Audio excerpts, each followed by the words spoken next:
Ya, selamat siang Sobat Kuliner ya. Saya berada di daerah Bekasi ya. Ini saya di SPBU nih. Nah, ini SPBU Cut Mutia.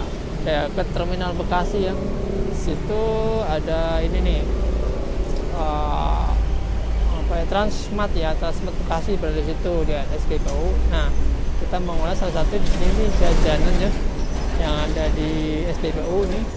Es permen karet 230 legend ya, sejak 1986. Nah, kita lihat dari depan ya. Jangan nanya sama masnya nih. Mas, selamat siang mas ya. Siang. Sini buka jam berapa mas ya? Buka jam 10 sampai jam berapa? sampai jam 9 malam. 9 malam. Oh iya. Kalau ini usahanya mulai kapan mas ya? Jualannya mulai kapan? Baru 2 hari ini. Oh, baru 2 hari.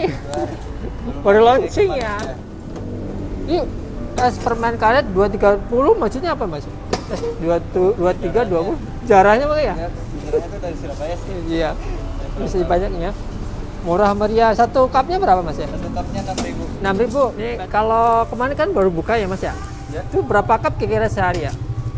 Wah, itu hampir dari 1.000 lah. Lebih dari 1.000. Wah, buka langsung launching langsung banyak pak ya. Alhamdulillah. Iya. Saya beli satu bang ya. Boleh. Iya. Oh ya, ini saya mau coba ya es permen karetnya. Saya dengar ini cabang dari Surabaya. Orang yang viral itu di Surabaya jualan es permen karet. Kita coba ya. Nggak tahu cabang berapa. Tulisan sih 2320 ya. Cabang Bekasi.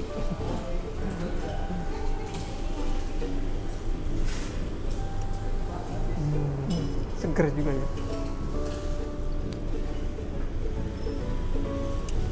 Benar-benar tuh rasanya kayak permen karet ya.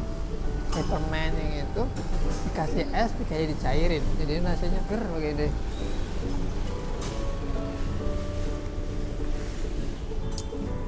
Wah, benar-benar enak, nggak terlalu manis.